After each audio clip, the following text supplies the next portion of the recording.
Bir dənə sübh namazını qəzaya vermək biz nə boyda fəlakətdir? Biz nə qədər fəlakətdir? İmam Sadiq əleyhissalama bir nəfər yaxınlaşdı, dedi, ağa, dedi, bəli, dedi, bir dənə böyük günah eləmişəm. Dedi, Allah səni bağışlayar, narahat olma. Dedi, ağa, çox böyük günah eləmişəm.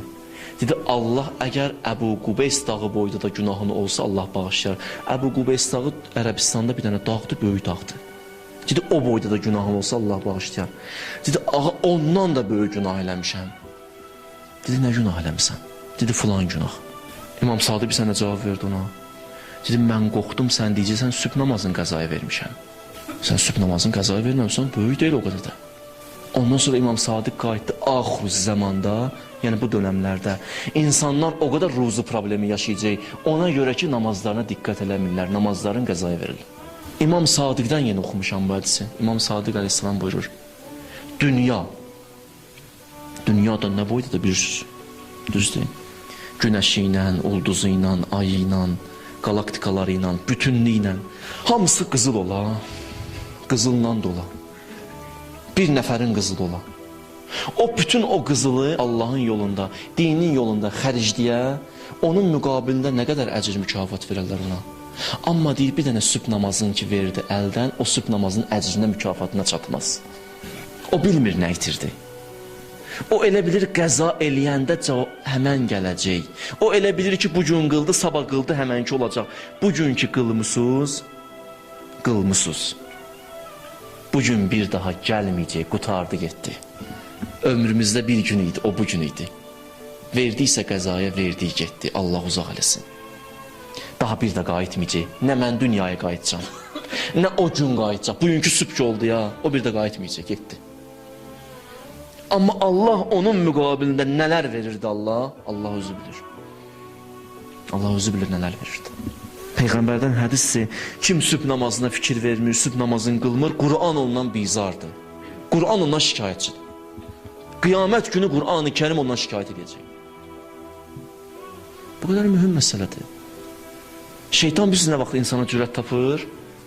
Nə vaxt cürət tapır şeytan? Şeytan baxır, görün bu namazına necə diqqət edir. Görsə namazlarına diqqət edir, da şeytanla yaxın durur. Gördü bu namazını necə gəldi, qılır, ötürür, qəza, fikir vermir, şeytana cürət yaranır ki, mən bunu aldada bilərəm. Mən bunu aldada bilərəm. Sübh namazı günüvün ilk imtihanıdır. Sübh namazı günüvün ilk imtihanıdır.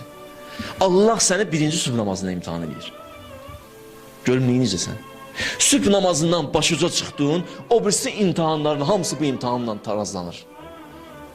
Sübh namazı ilə əgər çıxdığın imtihandan, Əbazər deyirdi, sübh namazı elə bir bənziyir dəvəyə. Dəvənin başını çəkdiyinin özvə tərəf, aşağı aydın dəvə oturacaq. Əgər sübh namazının gözəl başını o gün sənin üçün qəşəng keçəcək. Bir dənə baxın həyatınıza, deyir, sübh namazı belədir. Ki, sübh namazı ki qəzaya getdi, o gün insanın həyatı olur bərbad. Elə bir yaşamadı o günü. Əgər duyursa ya insan bunu, duymursa insan demək çox tənəzzül edib ha. Çox tənəzzül edib. O insan ki sübhü qəzaya verib, heç narahatçılıq da keçirmir, çox düşüb mənəviyyatdan, çox düşüb. Gözündən əgər damla düşmürsə ki, niyə mənim əlimdən bu sübh namazı çıxdı? O çox tənəzzül edib, çox gedib aşağıya, xəbəri yoxdur. Bu qədər qiymətlidir. Amma necə eləsin? Necə eləsin insan sübh namazını qəzaya verməsin? 9 dənə şərt deyirəmsə, bunu ilə bitirirəm. Neynəsin insanlar? Mənə çox xəbər göndərmişdi, ona görə bu mövzunu yazdım.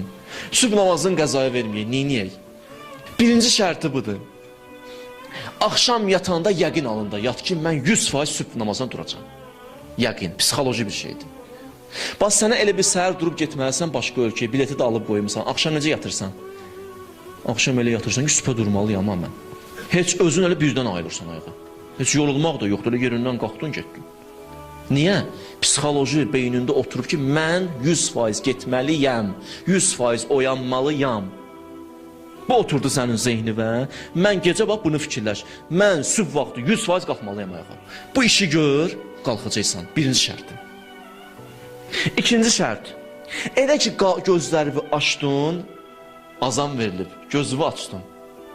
Nə bağda deyəsən ki 5 dəqiqədə yatın, gözünü açdın, qalx ayağa. O 5 dəqiqəni yatdın, qutardı getdi. Birinci 5 dəqiqə, ikinci 5 dəqiqə istəyəcək. İkinci 5, üçüncü 5. 10 dəqiqə, 20 dəqiqə, yarım saat sübh namazı getdi qəzaya.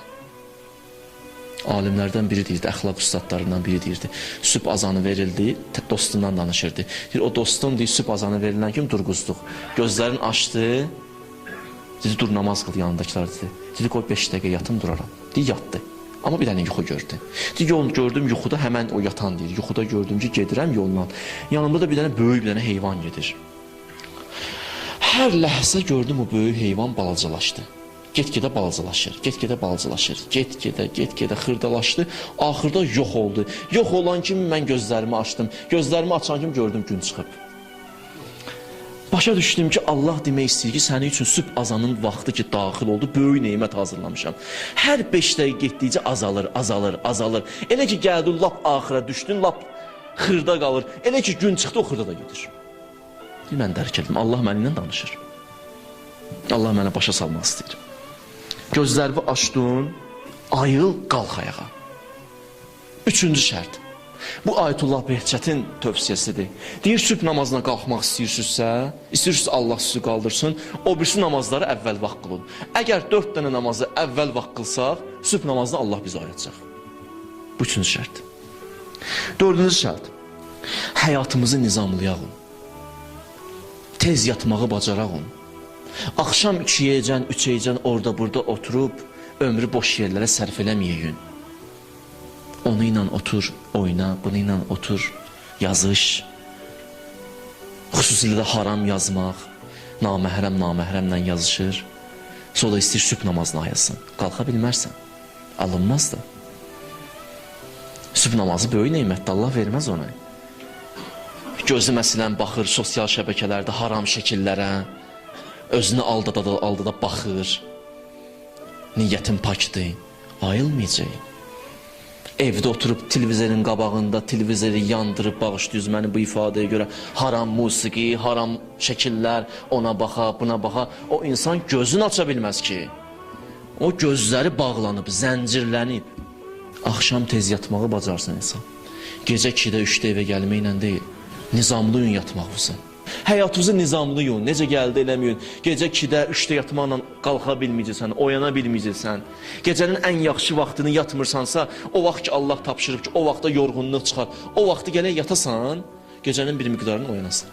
Onu eləməsə insan alınmayacaq. 5-ci şərt. Axşam çox yeyib yatmaqla insan sübh namazına qalxmaz. Bunu elmdə sübut edib. İnsan ki çox yedi, yuxu gətirər. Fikir vermişsiniz, çox yeyəndə insana yuxu gəlir. Yuxu da gəldi, artıq yuxu gələr. Görsən ayrılmaq istəməli, hey yatmaq istəyir. İnsan var 8 saat yatır, 9 saat yatır, 10 saat yatır, yorulmur. İstəyir elə hey yatsın. Bu həyat deyil, vallahi həyat deyil. Adam günü 10 saatın məgər yatar. Hayıfdır o 10 saat yatmaq. Alimlər narahat olurdu yatanda ki, gedir ömür. 10 saat yatmazlar.